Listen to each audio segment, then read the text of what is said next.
the Mercury Theatre on the air.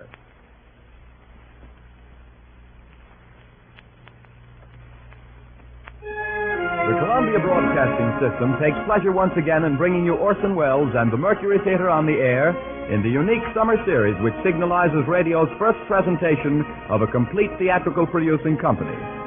In tonight's performance, the sixth in a group of 9 weekly broadcasts, the regular CBS stations are joined by a coast-to-coast network of the Canadian Broadcasting Corporation.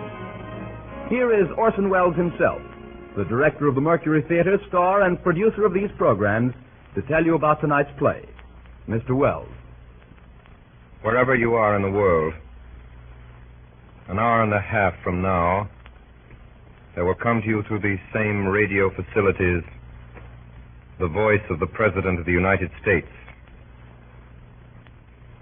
Until then, here is another president. His words, at least, which on Monday, August the 15th, 1938, are still entirely alive, and his person preserved in a fine and very famous play. His words we have collected for this broadcast from many sources, from letters and speeches, debates and proclamations, and from the written record of his own private conversation. They amount to a testament of his abiding faith in this, our land of the free. Much of it you will recognize, and much of it is as new as though this microphone were in the White House tonight.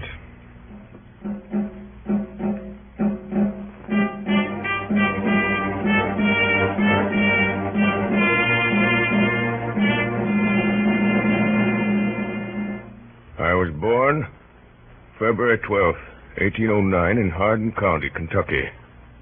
My parents were both in Virginia, of distinguished families, second families, perhaps I should say. My mother, who died in my 10th year, was of a family of the name of Hanks, some of whom now reside in Macon County, Illinois. My paternal grandfather emigrated from Rockingham County, Virginia, to Kentucky, where a year or two later he was killed by the Indians. When I came of age, somehow I could read, write, and cipher to the rule of 3. That was all. I have not been to school since.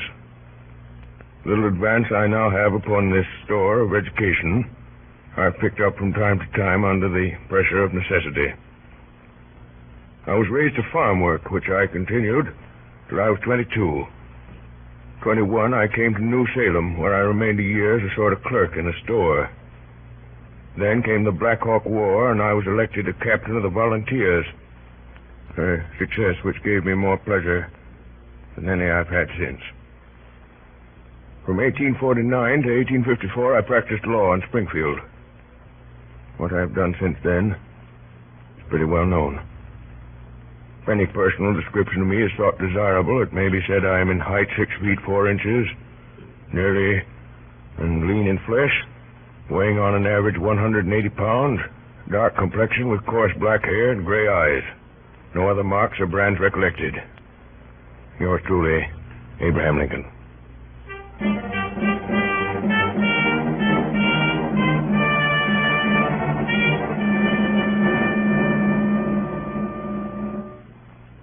Gentlemen, you said this was a great evening for me. It is. And I'll say more than I mostly do because it is. I'm likely to go into history now with a great man.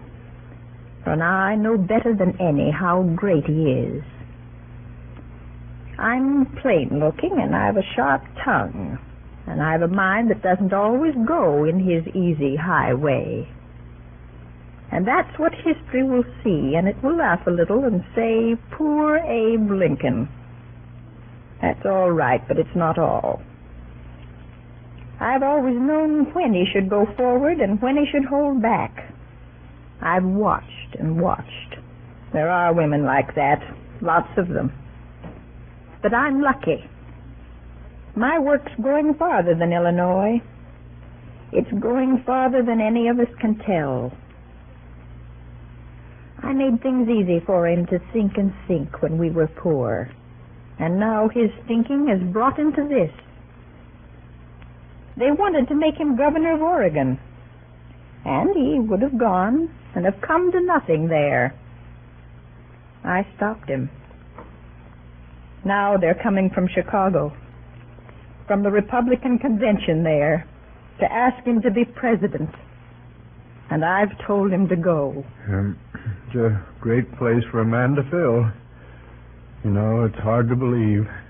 When I think of the times I've sat in this room of an evening and seen your husband come in, ma'am, with his battered hat and tie falling off the back of his head and stuffed with papers that won't go into his pockets and God-darning some rascal who done him about an assignment or a trespass, why, I can't think he's gone up there into the eyes of the world. Well, Mary. How do, Samuel? How do, Timothy? Good evening, Abraham. Good evening, Abraham.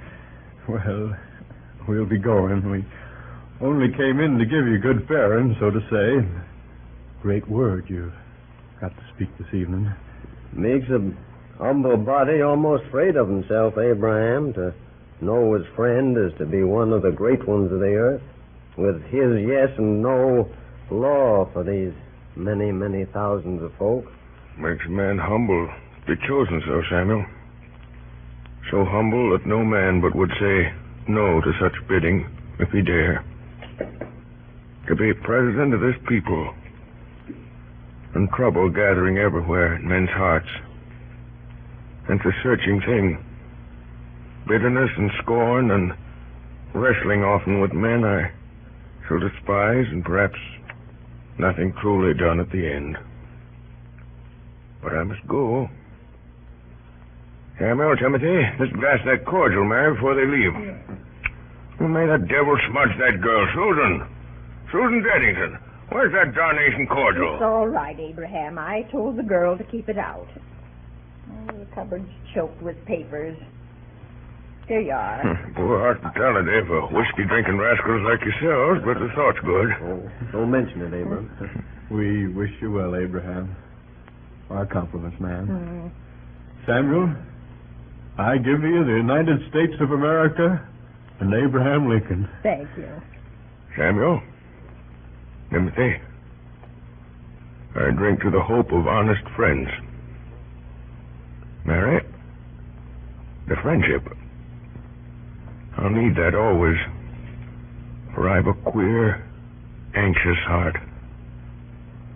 Give you the United States of America. Well, good night, Abraham. Good night, ma'am. Good night. Good night. Night, ma'am. Good night, Mr. Stone. Good night, Mr. Good night, Cutler. Samuel. Night, Timothy. Thanks for coming. You'd better see them in here. 5 minutes to 7. You're sure about it, Mary? Yes. Aren't you? We mean to set bonds to slavery. The South will resist. They may try to break away from the Union. If the Union is set aside, America will crumble. Saving of it may mean blood. Who is to shape it all if you don't? There's nobody. I know it. Then go. Go. The gentlemen have come. I'll come to them. I'll send them in. Abraham, I believe in you. I know. I know.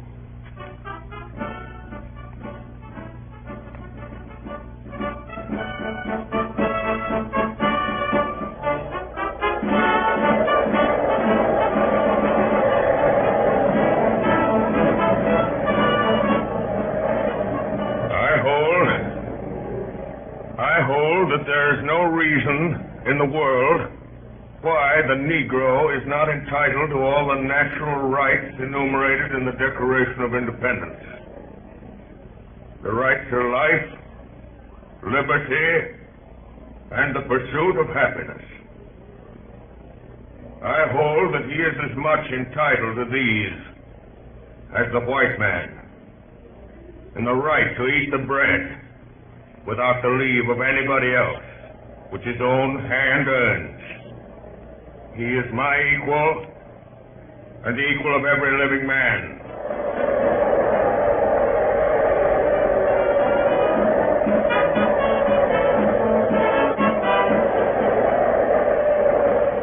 October 6, 1860. Republican Party 180 out of 303 electoral votes. 1,857,000 out of 4,645,000 popular votes. Lincoln elected president.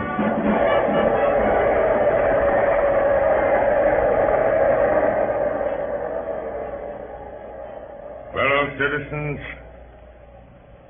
of the Senate and House of Representatives, this issue, the right of secession, embraces more than the fate of these United States.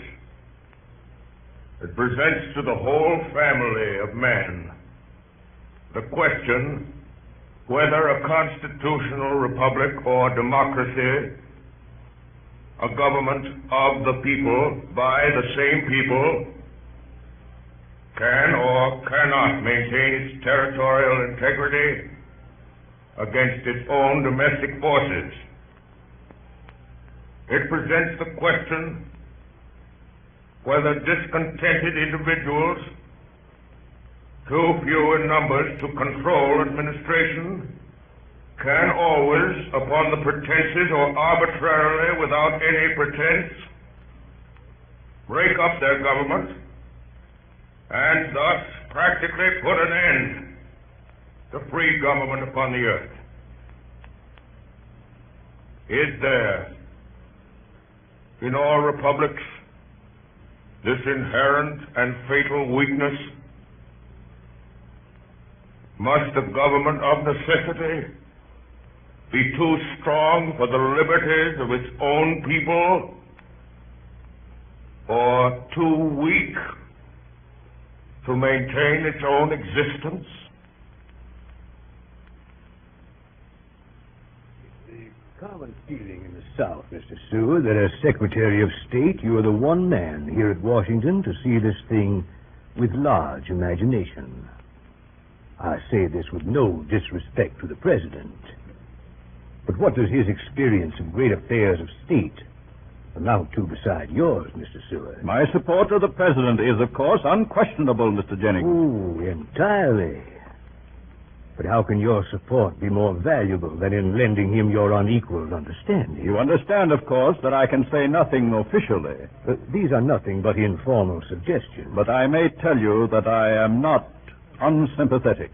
I was sure that that would be so. Yes, come in. The President is coming up the stairs, sir. Thank you. This is unfortunate. Say nothing and go at once. Here he is. Good morning, Mr. Seward. Good morning, Miss Jennings. Good morning, Mr. President. And I'm obliged to you for calling, Mr. Jennings. Good morning. Perhaps Mr. Jennings could spare me 10 minutes. Say 5 minutes. I'm anxious always for any opportunity to exchange views with our friends of the South. Much enlightenment may be gained in 5 minutes. Excuse, I beg you, Mr. Seward will allow us. By all means. Shall I leave you? Leave us, but why? I may want your support, Mr. Secretary, if we should not wholly agree. Well, Mr. Jennings, you have messages for us. Mr. Jennings, in his anxiety for peace, was merely seeking the best channel through which suggestions could be made. To whom? To the government. The head of the government is here. But, Come, sir. What is it? It's this matter of Fort Sumter, Mr. President. Yes? If you withdraw your garrison from Fort Sumter, it won't be looked upon as weakness in you. We believe that the South at heart does not want secession. It wants to establish the right to decide for itself. The South wants the stamp of national approval upon slavery. Can't have it. Mr. President, if I may say so, you don't quite understand. Does Mr. Seward understand? I believe so. You are wrong. He doesn't understand because you didn't mean him to. I don't blame you. You think you're acting for the best. You think you've got an honest case, but I'll put your case for you, and I'll put it naked. Many people in this country want abolition, many don't. But every man, whether he wants it or not, knows it may come. Why does the South propose secession? Because it knows abolition may come and it wants to avoid it. I said the other day that Fort Sumter would be held as long as we could hold it. I said it because I know exactly what it means. I see how it is. You may force freedom as much as you like, but we are to beware how we force slavery. Couldn't be put better, Mr. Jennings. That's what the union means. It is a union that stands for common right. We are not enemies, but friends. We must not be enemies. Though passion may have strained, do not allow it to break our bonds of affection. That is our answer. Tell them that. Will you tell them that? You are determined? I beg you to tell them. It shall be as you wish. Implore them to order your troops' return. You can telegraph it now from here. Will you do that? If you wish it. But it will do no good, Mr. Lincoln. They won't give way. It's a grave decision. Terribly grave. For all of us. Morning, Mr. Jennings. So this won't go. You don't suspect, Mr. I do President? not, but let us be plain. No man can say how wisely, but Providence has brought me to the leadership of this country with a task before me greater than that which rested on Washington himself. When I made my cabinet, you were the first man I chose. I do not regret it. I think I never shall. But remember, faith earns faith. What is it? Why didn't this man come to see me? He thought my word might bear more weight with you than his. Your word for what? Discretion about Fort Sumter. Discretion? It's devastating, this thought of civil war. It is. You think I'm less sensible of that than you. War should be impossible. But you can only make it impossible by destroying its causes. If we withdraw from Fort Sumter, we do nothing to destroy that cause. We can only destroy it by convincing the southern states that secession is a betrayal of their trust. Please, God, we may do so. Has there perhaps been some timidity in making all this clear to the country? Timidity? You were talking of discretion. I mean that perhaps our policy has not been sufficiently defined. And have you not concurred in all our decisions? Seward, you may think I'm simple, but I can see your mind working as plainly as you might see the innards of a clock. You can bring great gifts to this government with your zeal and your administrative experience and your love of men. Don't spoil it by thinking I've got a dull brain. Yes, I see. I've not been thinking quite clearly about it all. Mr. President, I beg your pardon. That's brave of you. Give me your hand. Come in. There's a messenger from Major Anderson, sir. He's ridden straight from Fort Sumter. All right, Hay, bring him in. Yes, sir. Don't like the sound of it. One moment, Hay. Yes? Are there any gentlemen of the cabinet in the house?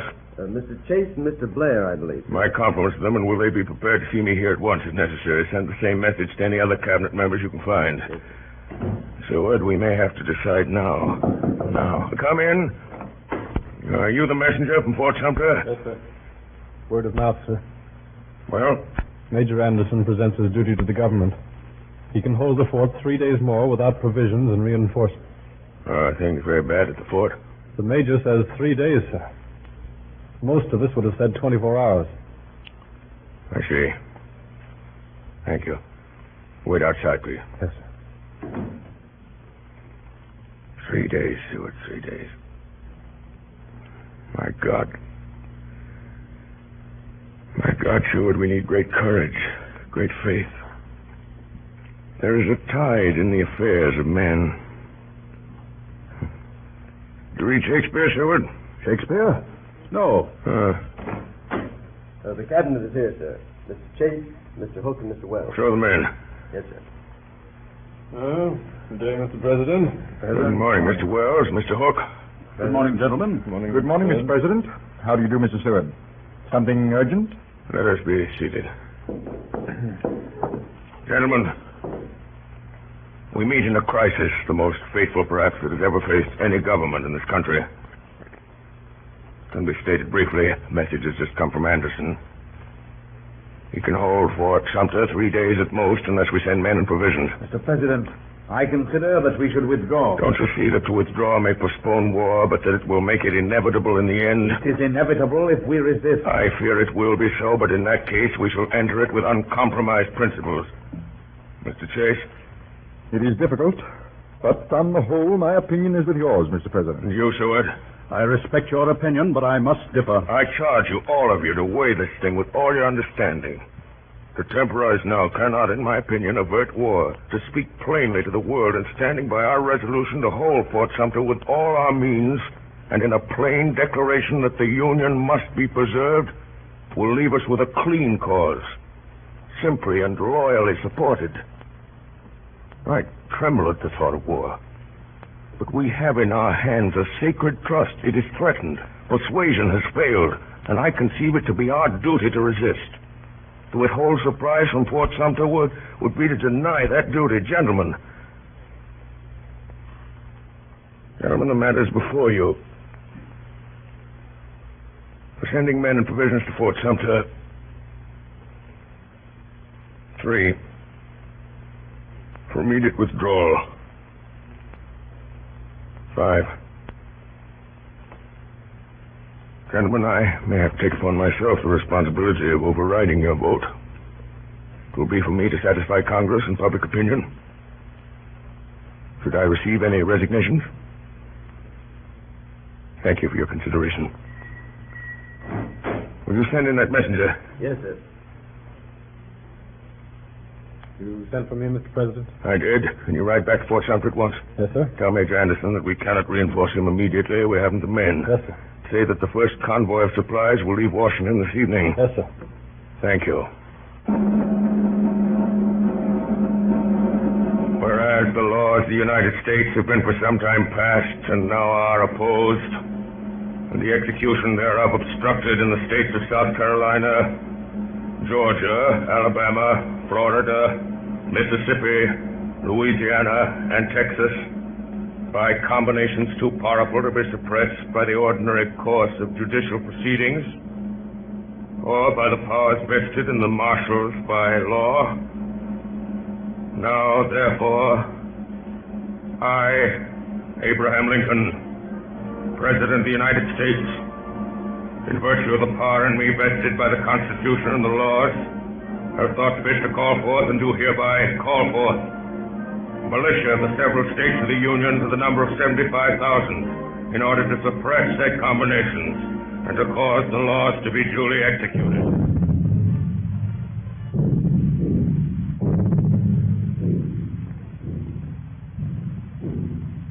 You are listening to Orson Welles as Abraham Lincoln in Columbia's presentation of the Mercury Theatre on the Air. The broadcast is an adaptation of John Drinkwater's Abraham Lincoln with original Lincoln speeches. The drama will continue in just a moment. This is the Columbia Broadcasting System.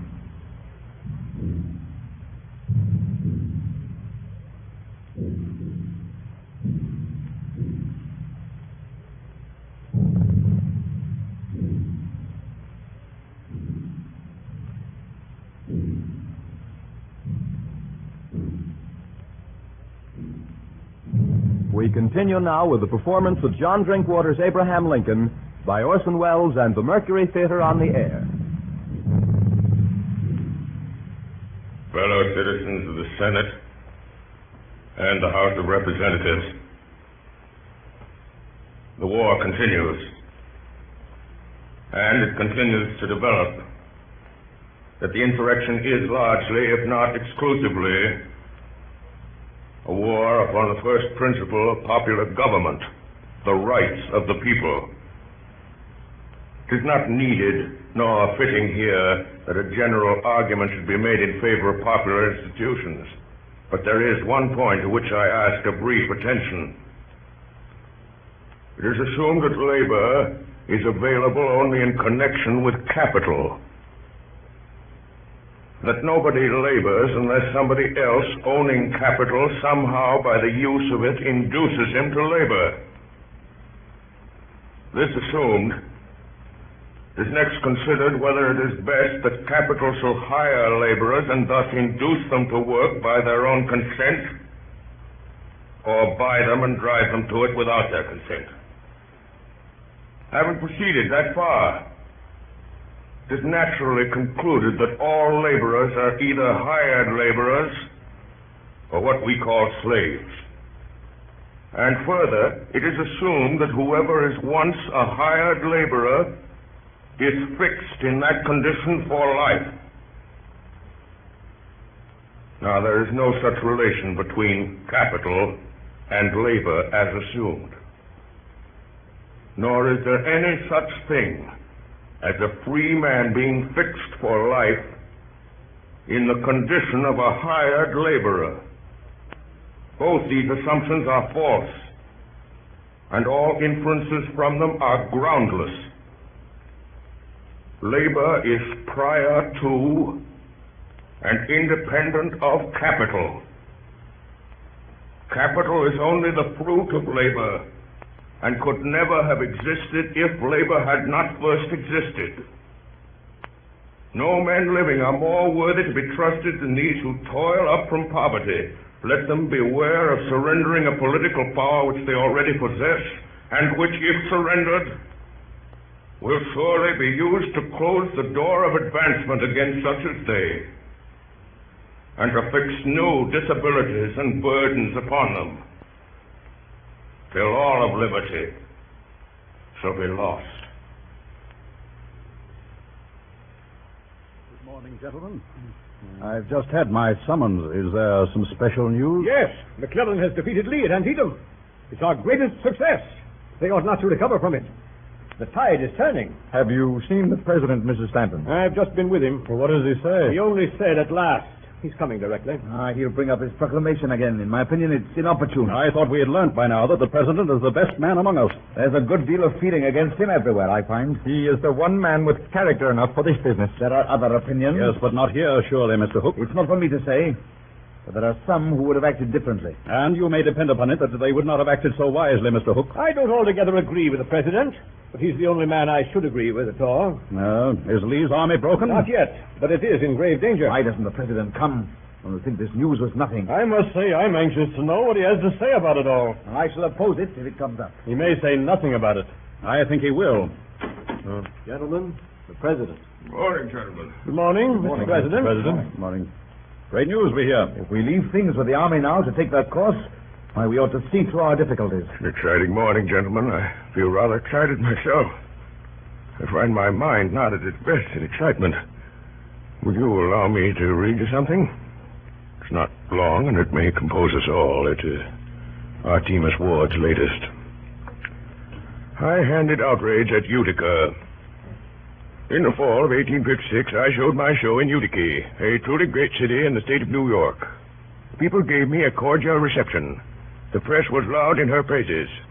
One day I was given a description of my beasts and snakes in my usual flowery style, when what was my consternation, and so in my cage containing my wax figures of the Lord's Last Supper, I says, but up comes a fella and seized Judas Iscariot by the feet and dragged him out on the ground.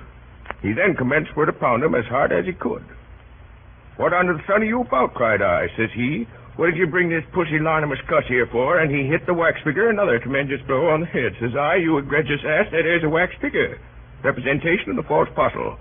Says he, that's all very well for you to say, but I tell you, old man, that Judas Iscariot can't show himself in Utica with importunity by a downside, with which observation he caved in Judas's head. Young man belonged to one of the first families in Utica. I sued him, and the jury brought in a verdict of arson in the third degree. Gentlemen, I'd give up office if I could write like that. May we now consider affairs of state? Yes, we may. Mr. Hook says, yes, we may. Thank you. Oh, no, thank Mr. Hook. McClellan is in pursuit of Lee, I suppose. You suppose a good deal, but for the first time, McClellan has the chance of being in pursuit of Lee, and that's the first sign of their end. If McClellan doesn't take his chance, we'll move Grant down to the job. Grant drinks. Well, then tell me the name of his brand. I'll send him some barrels. He wins victories. Is there any other business? There is. Some weeks ago, I showed you a draft I made, proclaiming freedom for all slaves. You thought then it was not the time to issue it. I agreed. I think now the moment has come. I will read it. Here it is again. It is proclaimed that on the first day of January, in the year of our Lord, 1863, all persons held as slaves within any state, the people whereof shall then be in rebellion against the United States, shall be then, thenceforward, and forever free. I must oppose the issue of such a proclamation at this moment in the most unqualified terms. I do not quite understand, Mr. President, why you think this the precise moment. Believe me, gentlemen, I have considered this matter with all the earnestness and understanding of which I am capable. But when the New York Tribune urged you to come forward with a clear declaration 6 months ago, you rebuked them. Because I thought the occasion not the right one. My duty, it has seemed to me, has been to be loyal to a principle and not to betray it by expressing in action at the wrong time. That is why I conceive statesmanship. For long now, I've had two fixed resolves: to preserve the Union and to abolish slavery. How to preserve the Union, I was always clear. And more than 2 years of bitterness have not dulled my vision. We have fought for the Union, and we are now winning for the Union. With that victory and a vindicated Union will come abolition. I made the promise to myself and to my Maker. The rebel army is now driven out, and I'm going to fulfill that promise. I do not wish your advice about the main matter, for that I've determined for myself. This is, I say, without intending anything but respect for any one of you. But I beg you to stand with me in this thing. Well, in my opinion, it's altogether too impetuous. One other observation I will make. I know very well that others might in this matter, as in others, do better than I can. And if I was satisfied that the public confidence was more fully possessed by any one of them than by me, and knew of any constitutional way in which he could be put in my place, he should have it. I would gladly yield it to him. But though I cannot claim undivided confidence, I do know that all things considered, any other person has more. This I do not know, and moreover this may be, there is no way in which I can have any other man put where I am. I am here. I must do the best I can and bear the responsibility of taking the course which I feel I ought to take. Could this be left over for a short time for consideration? I feel that we should remember that our only public cause at the moment is the preservation of the Union. I entirely agree with Wells. Gentlemen, we cannot escape history. We of this administration will be remembered in spite of ourselves. In giving freedom to the slave, we assure freedom to the free. We shall nobly save or meanly lose the last best hope on earth. I shall sign this proclamation now. Excuse me, gentlemen.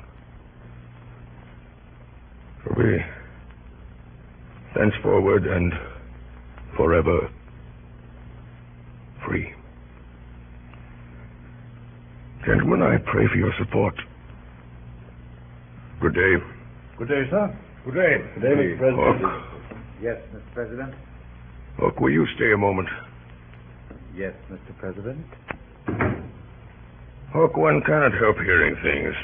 I beg your pardon? Hook, there's a way some people have when a man says a disagreeable thing of asking him to repeat it, hoping to embarrass him. It's often effective, but I'm not easily embarrassed. I said one cannot help hearing things. And I do not understand what you mean, Mr. President. Come, Hook, we're alone. Lincoln is a good enough name, and I think you understand. How should I? Then plainly there are intrigues going on. Against the government? No. In it. Against me. Well, criticism, perhaps. To what end? To better my ways? I presume that might be the purpose. Then why am I not told what it is? I imagine it's natural compunction. Or ambition? What do you mean? Hook, you've been bitten by the White House bug. You think you ought to be in my place. You're well informed. You cannot imagine why everyone does not see that you ought to be in my place. By what right you say that? It is not true. You take me unprepared. You have me at a disadvantage. You speak as a very scrupulous man, Hook. You question my honor? As you will. Then I resign. As a protest against... Your suspicion. This false? Very well. I'll be frank. I mistrust your judgment, Mr. Lincoln. In what? Generally, you overemphasize abolition. You don't mean that.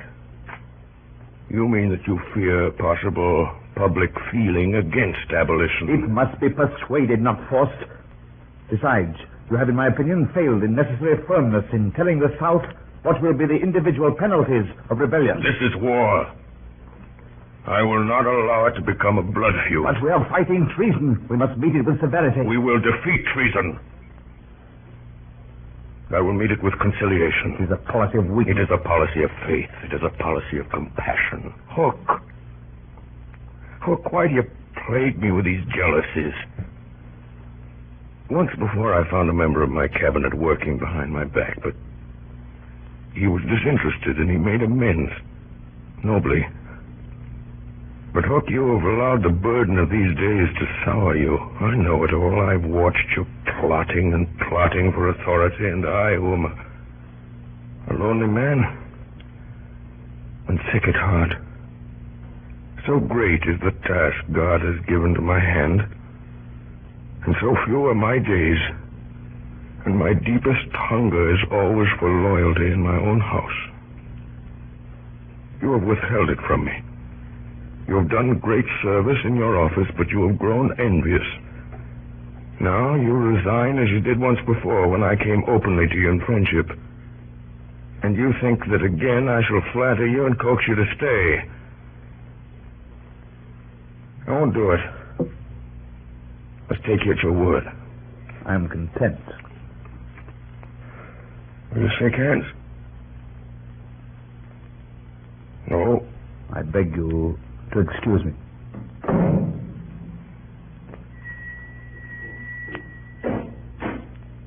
Yes, Mr. President? Mr. Hay. Yes, sir? Mr. Hay, I'm rather tired today. Read to me a little. I certainly, sir. The Tempest. You know the passage. Our revels now are ended. These, our actors, as I foretold you, were all spirits, and are melted into air, into thin air.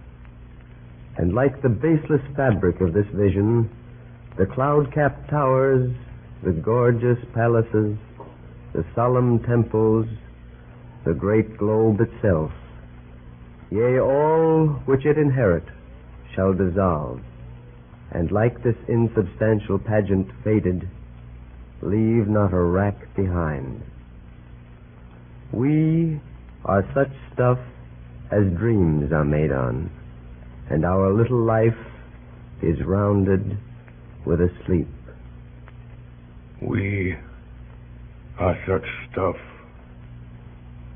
as dreams are made on, and our little life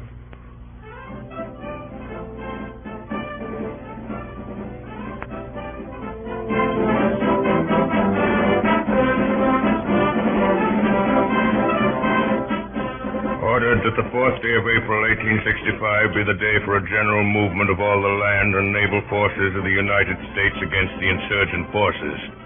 That especially the Army of the Potomac, the Army of Western Virginia, the Army near Munfordville, Kentucky, the Army and flotilla at Cairo, and a naval force in the Gulf of Mexico be ready to move on that day.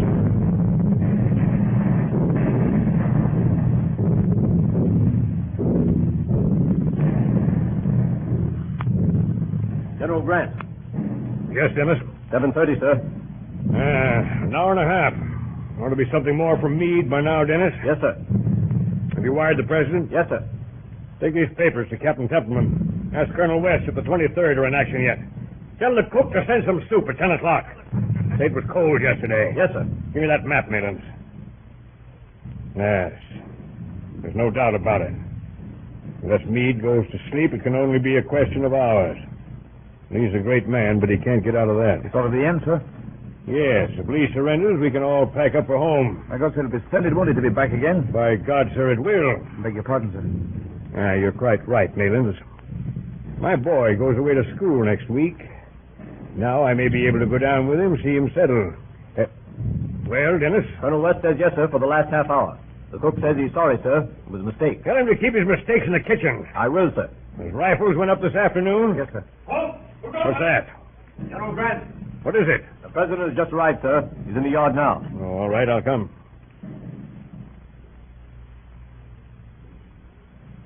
General Grant? Wasn't expecting you, sir. No, I couldn't keep away. How's it going? Meade sent word an hour and a half ago that Lee was surrounded all but 2 miles, which was closing in. And ought about settle it, eh? Unless anything goes wrong in those 2 miles, sir. I'm expecting a further report from Meade every minute. Would there be more fighting? It'll probably mean fighting through the night, more or less. But Lee must realize it's hopeless by the morning. Dispatch, sir. Yes. General Meade, sir. Thank you. You needn't wait. Yes, they've closed the ring. Meade gives them 10 hours. Timed at 8. That's 6 o'clock in the morning. We must be merciful. Bob Lee's been a gallant fellow. Perhaps you'll look through this list, sir. I hope it's the last we shall have. It's a horrible part of the business, Grant. Any shootings? 1. Damn it, Grant, why can't you do without it? Oh, no. No, of course not. Who is it? William Scott says it's rather a hard case. And what is it? He's just on a heavy march, sir, and volunteered for double guard duty to relieve a sick friend. He was found asleep at his post. I was anxious to spare him, but it couldn't be done. It was a critical place at a gravely critical time. When is it to be? Tomorrow at daybreak, sir. I don't see that it'll do him any good to be shot. Where is he? In the barn, I believe, sir. Thanks. Think I'll go see him. I go with you, sir? No, thank you.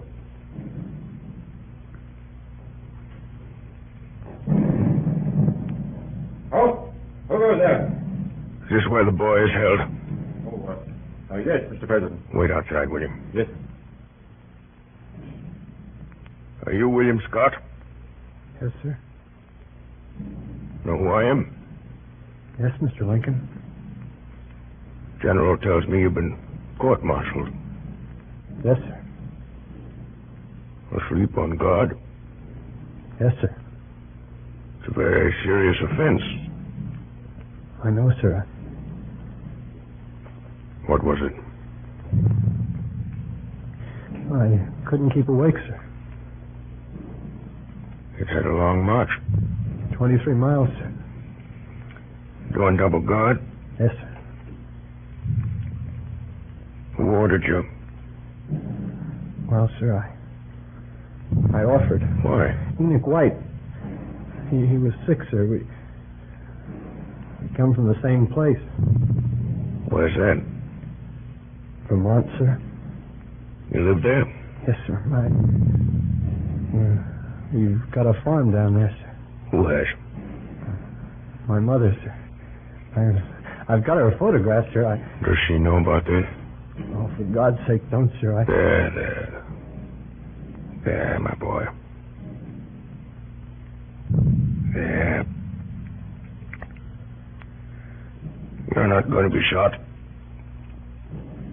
Not going to be shot, sir? No. Not going to be shot? There. I believe you when you tell me you couldn't keep awake. I'm going to trust you. Send you back to your regiment.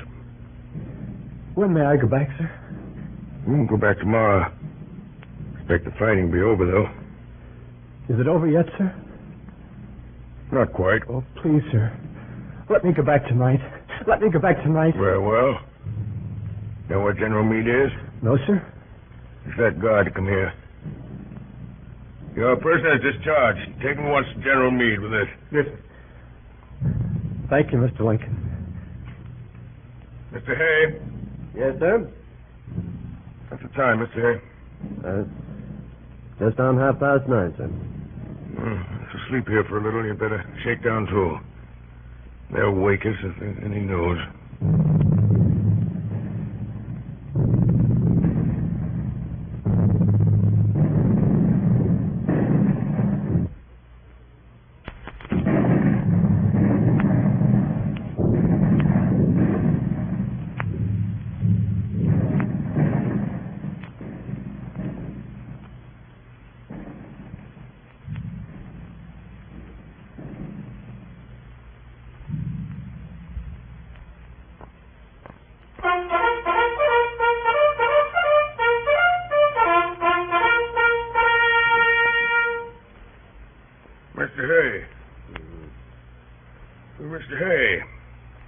Hello. What the devil is it? I beg your pardon, Mr. Lincoln. Not at all. Slept well, hey? Well, I feel a little crumpled, sir. What's the time? 6 o'clock, sir. Listen. I don't hear anything, Mr. Lincoln. That's just it. Guns have stopped. Good morning, sir. Morning, Hay. Good morning, General. I didn't disturb you last night. A message has come from Meade. Lee asked for an armistice at 4 o'clock. An armistice? Yes, sir. An armistice? For 4 years, life has been but the hope of this moment. It's strange how simple it is when it comes. Grant, you served the country very truly. Made my work possible, thank you. Had I failed, the fault would not have been yours, sir. I succeeded because you believed in me. Where is Lee? He's coming here. Meade should arrive directly. Where will Lee wait? There's a room ready for him. Will you receive him, sir? Oh, no, Grant. No, that's your affair. You're to mention no political matters. Be generous. I needn't say that. I have written out the terms I suggest. Here they are, sir. Yes, they do you honor. General Meade is here, sir. Ask him to come here. Yes, sir. I learned a good deal from Robert Lee in early days. He's a better man than most of us. This business will go pretty near his heart, sir. I'm glad it's to be done by a brave gentleman, Grant. Congratulations, Meade. You've done well. Thank you, sir. Was there much more fighting? Pretty hot for an hour or two. How long will Lee be? Only a few minutes, I should say, sir. You said nothing about terms. No, sir. Did a boy named Scott come to you? Yes, sir. He went into action at once. He was killed. Killed? Queer world, Grant. Is there any proclamation to be made, sir, about the rebels? I hope There will be no persecution, no bloody work after this war is over. I'll have nothing of hanging or shooting these men, even the worst of them. Frighten them out of the country, open the gates, let down the bars, scare them off, shoo. Enough lives have been sacrificed. Goodbye, Grant. Report at Washington as soon as you can. Mr. President, Yes? is it known that you return to Washington tomorrow? I think so. Mr. President, I think you take too many risks. On the way here yesterday, you must have passed half a dozen places where a well-directed bullet might have taken you off. Assassination of public officers is not an American crime. Goodbye, gentlemen. Come along, hey? Goodbye, Mr. President. Who is with Lee? Only one of his staff, sir. Dennis, let us know directly General Lee comes. Yes, sir. Well, Meade, it's been a big job. Yes, sir. We've had courage and determination. We've had wits to beat a great soldier. I'd say that to any man. But it's Abraham Lincoln, Meade, who has kept us a great cause clean to fight for. It does a man's heart good to know he's given victory to such a man to handle. Have a drink, Meade? No?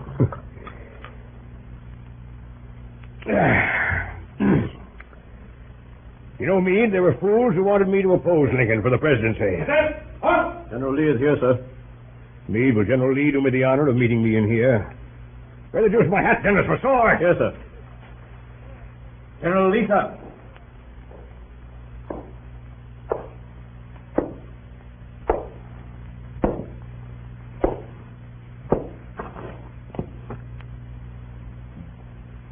Sir, you have given me occasion to be proud of my opponent. I have not spared my strength. I acknowledge its defeat. You have come, General Lee, To ask upon what terms you will accept surrender. Yes. They are simple. I hope you will not find them ungenerous. Here they are.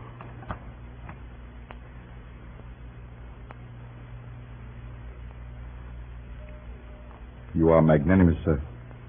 May I make one submission? It would be a privilege if I could consider it.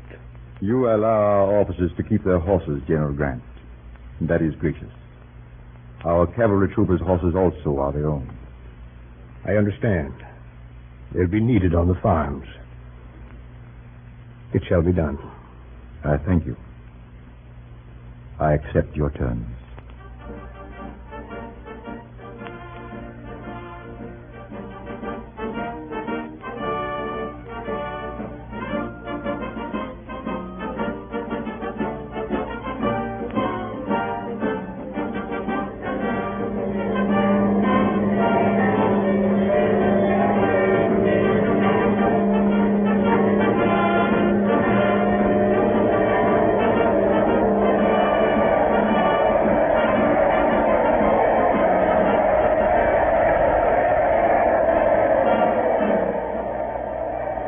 My friends, I am touched, deeply touched, by this mark of your goodwill. After 4 dark and difficult years, we have achieved the great purpose for which we set out. I have but little to say at this moment. I claim not to have controlled events, but confess plainly that events have controlled me. But as events have come before me, I have seen them always with one faith. We have preserved the American Union. We have abolished a great wrong. The task of reconciliation, of setting order where there is now confusion, of bringing about a settlement at once just and merciful, and of directing the life of a reunited country into prosperous channels of goodwill and generosity, will demand all our wisdom, all our loyalty. It is the proudest hope of my life that I may be of some service in this work. With malice toward none, with charity for all, with firmness in the right, as God gives us to see the right, let us strive on to finish the work we are in, to bind up the nation's wounds, to care for him who shall have borne the battle, and for his widow and his orphan, to do all which may achieve and cherish a just and lasting peace among ourselves and with all nations.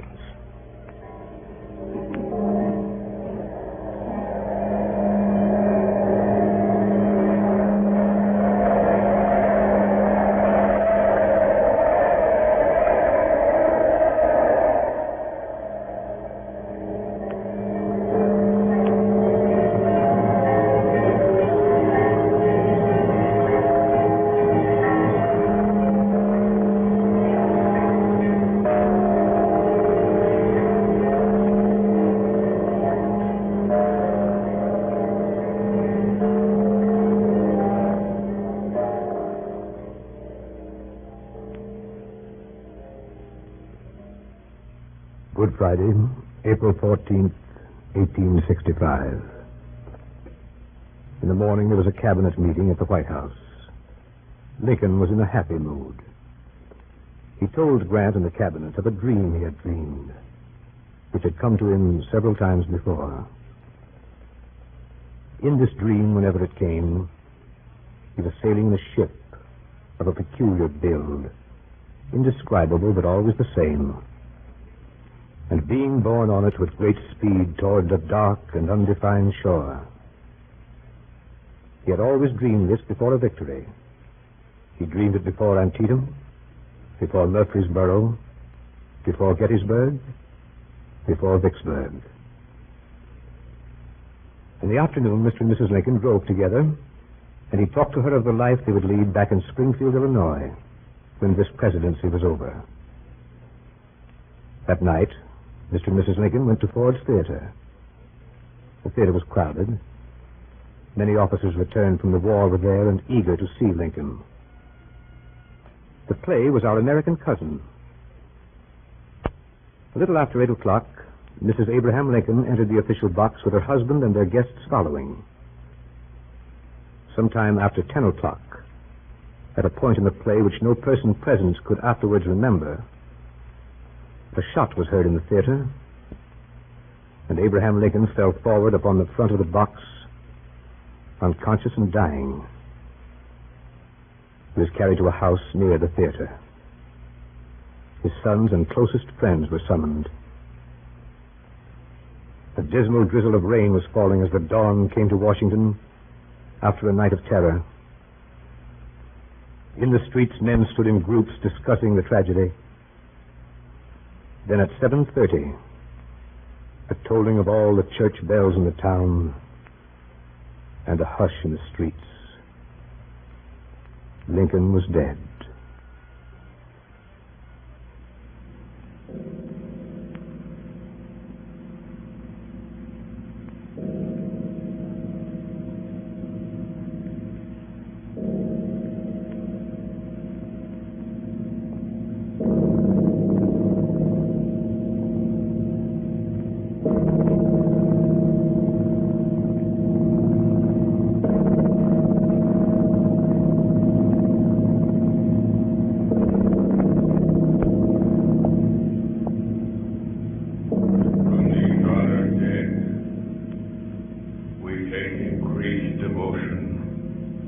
To that cause for which they gave the last full measure of devotion, that we here highly resolve that these dead shall not have died in vain,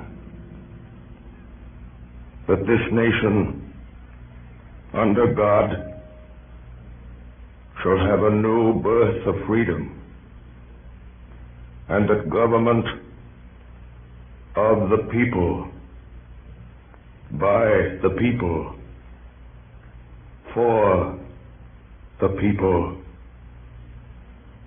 shall not perish from the earth.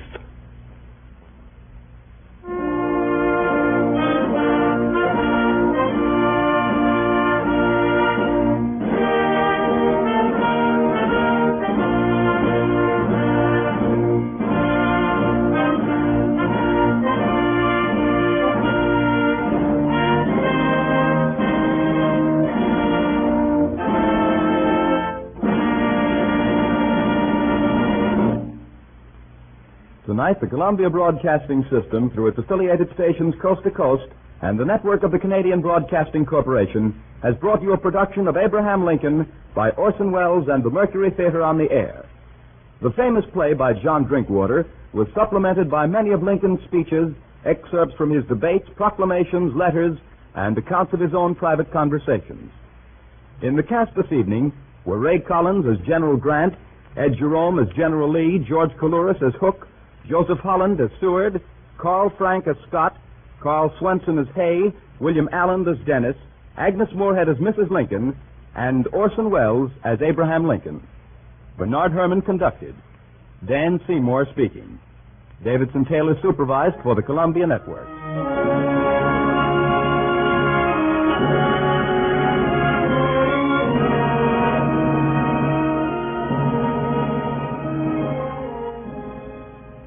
Next week at this same time, Orson Welles and the Mercury Theatre on the Air will bring you Schnitzler's Viennese romance, The Affairs of Anatole.